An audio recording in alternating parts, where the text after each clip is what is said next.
හයි හයි අද ඉන්න අපි වෙට්ලන් පාක් එකේ. දැන් අපි බයික් එක පාකින් එකේ දාලා ඉස්සරහට යන ගමන් ඉන්නේ.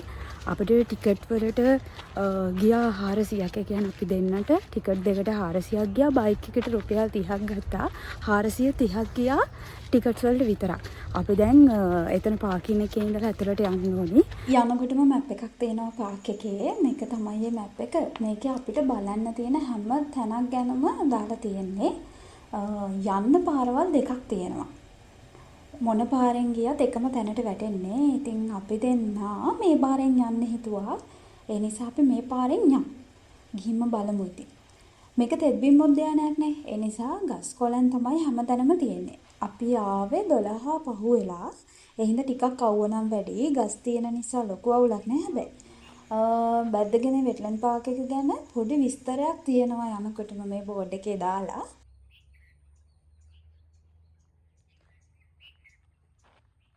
මේ හරියනම් අවුව ටිකක් සැර වැඩි. මේ දිගටම වැඩිපුරම තියෙන්නේ දංගස්. අපි දැකලා නැති ගොඩක් ගස් වර්ග තියෙනවා. මේ ඔයාලට අඳුර ගන්න පුළුවන් වෙන්නේ ඒ වගේ නම් ගහලා තියෙන්නේ බෝඩ් වල. ඔයාලට ටොයිලට්ස් එහෙම වොෂ්රූම් වලට යන්න ඕන නම් මෙන්න මෙතන තියෙනවා වොෂ්රූම්ස්. මේ පාක් එකේ සමනල්ලු වර්ගත් ගොඩක් ඉන්නවා. ඒ ඉන්න සමනල්ලුගේ නම් දාලා ෆොටෝස් එහෙම දාලා මේ බෝඩ් ගහලා තියෙන්නේ. මේ ඉන්නේ මෙහි ඉන්න කුරුළු විශේෂ වර්ග. වාහනේ කෙනෙක් නම් පාකින් එකේ වාහනේ දාලා එතන කවුන්ට් එකෙන් ටිකට් අරගෙන එන්න ඕනි. එහෙම නැත්නම් මෙතනිනුත් එන්ට්‍රන්ස් එකක් තියෙනවා. එතනින් ඇවිත් ඔය පේන කවුන්ට් එකෙන් ටිකට් ගන්න පුළුවන් ආරට. මෙහෙම යනකොට එක එක සත්තුන්ගේ සද්ද නම් මාර විදිහට ඇහෙනවා. ඔයාලට ඇහෙනවා ඇති බෑග්ග්‍රවුන්ඩ් එකේ සද්ද. අනික ඉතින් කොළඹ මේ වගේ තැනක් තියෙයි කියලා හිතන්නවත් පුළුවන්ද? වැස්ස කාලේට තමයි මෙහි ලස්සන හොඳටම බලන්න පුළුවන්. එද්දි ලොකු අවුවක් තිබ්බට මේ ටික නම් මාර කූල්. මෙන්න මෙහෙම බෝඩ් එකක් තියෙනවා. බැද්දගෙන තියෙන මේ ශාක ගැන විස්තරයක් තමයි මේකේ තියෙන්නේ.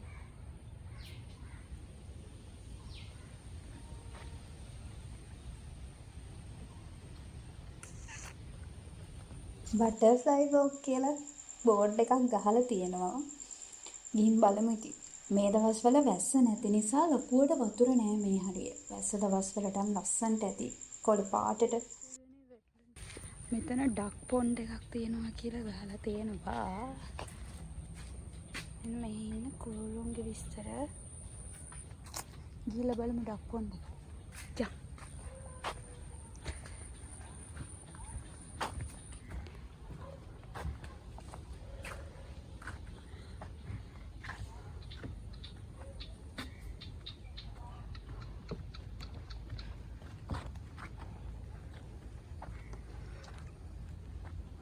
ඩක් පොන්ඩ් කිව්වට ඩක්ලා නෑනේ.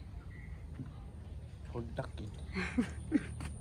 අපිට පාක් එකේ මුල ඉඳලම ගොඩක්ම හම්බ වුණේ කපල්. ගොඩක් කිව්වට ගොඩක්ම නෙමෙයි සේරම වගේ කපල් තමයි හම්බ වුණේ. ෆොරිනර්ස්ලා දෙන්නෙක් විතර හම්බුණා එච්චරම තමයි. ඒ හින්දාම වෙන්න ඇති මේ පාක් එකට පෙම්වතුන්ගේ පාරාදීසය කියලා කියන්නේ. අපි දෙන්න අද මේ ආවෙත් සතිය දවසක. මොකද වීකෙන්ඩ් වල නිවාඩු දවස්වල කට්ටිය වැඩිනේ. එතකොට අපිට වීඩියෝ ගන්නත් අමාරුයි. ඉන්න අයටත් ඒක ඩිස්ටර්බ් හින්දා. හැබැයි එතන තමයි අපි දෙන්නට වැරදුනේ. නිවාඩු දවස් සතිය දවස් කියලා නෑ. කවදාවත් මේ පාක් එකේ කපල් පිරිලා. ඒ නිසා ඉතින් අපිට වීඩියෝ ගන්නකොට ටිකක් විතර අමාරු වුණා. ෆොටෝ ෂූට් වලට නම් මාර ලස්සන ලොකේෂන් ටිකක් තියෙනවා. ඇත්තටම මාරම ලස්සනයි මේ ඔයාලට ෆොටෝ ෂූට්ස් වලට හොඳ ලොකේෂන් එකක් මෙතන. මේ බැද්දගෙන වෙට්ලන්ඩ් පාක් එකේ කුරුල්ලෝ සමනල්ලෝ විතරක් නෙමෙයි මේ මාළු වර්ගත් ඉන්නවා.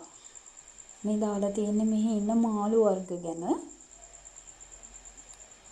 හැමතැනම වගේ පාක් එකේ ඉන්න කුරුල්ලෝ මාළු වර්ග එතකොට සමනල්ලෝ තියෙන ගස් මොනවාද කියලා බෝඩ් වල ගහලා තියෙනවා. ඇත්තට මේක නම් මාර වටිනවා ඉතින්. නැත්තම් ඉතින් හැමෝම හිතන්නේ ලස්සන සත්තුයි කුරුල්ලෝ ගස් කොළන් තියෙන ගම් වල විතරයි කියලානේ. එහෙම නෑ. කොළඹත් තියෙනවා. කොළඹ කොන්ක්‍රීට් වනාන්තර කිව්වට මේ වගේ වනාන්තරක් තියෙනවා. අපි දෙන්න දැන් මේ මෙතනට වෙලා කල්පනා කරන්නේ අතන උඩට යනවද නැද්ද කියලා. මොකද එතන අපිට වීඩියෝ කරන්න ටිකක් අමාරුයි. කලින් කිව්වා වගේ එතනත් කපල්ස් වගේක් ඉන්නවා. ඒත් ඉතින් මෙච්චර දුරක් ඇවිල්ලා එතනට ගියේ නැත්තම් අපරාධනේ. ඒ හින්දා ඉතින් අපි ආවා. ඔන්න එනකොටම අපිට හම්බුනේ යාළුවෝ. මෙයා නම් සැපට නිදි. උඩටම ආවම ඔය විදිහට තමයි වටේම පේන්නේ. මාර ලස්සනයි. හොඳ හුළඟකුත් එනවා මෙතනට. මේ පහළ ඕලු නෙළුම් ඔය වගේ මල් පිපුණාට පස්සේ නම් මීට වඩා මාර ලස්සන ඇති හැබැයි. වටේටම නිකන් හරියට අර කොළ පාට වියනක් ඇදලා වගේ තමයි පේන්නේ. අපි දෙන්න ඉතින් හිටිය අයට ඩිස්ටර්බ් වෙන්නේ නැති වෙන්න හිමීට වීඩියෝස් ටිකකුත් අරගෙන ආයේ මේ යන ගම.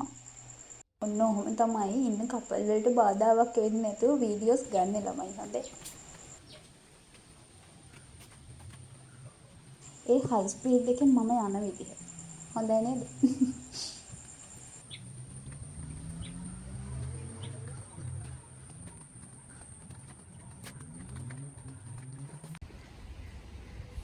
අපි දෙන්න එනකොට ආවේ මේ පාරෙන්. හැබැයි අපි දෙන්න දැන් යන්න හදන්නේ මේ පැත්තේ පාරේ.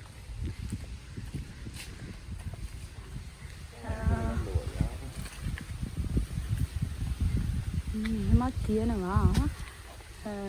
ගිහිල්ලා බලමු මේ පැත්තෙනුත් වැටෙන්නේ අපි ආපු තැනටම තමයි.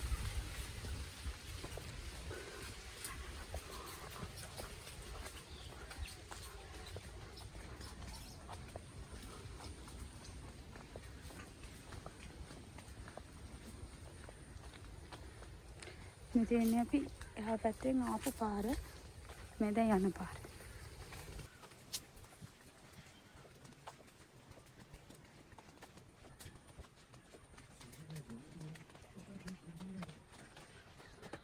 මෙන්න මෙතනම වොෂ්රූම් තියෙනවා.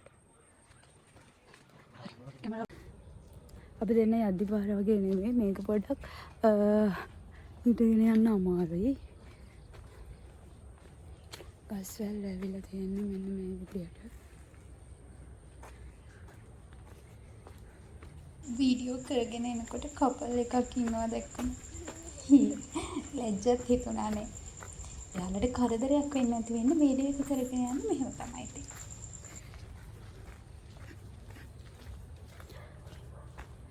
ආව පොඩ්ඩක් සැර වැඩි වගේ.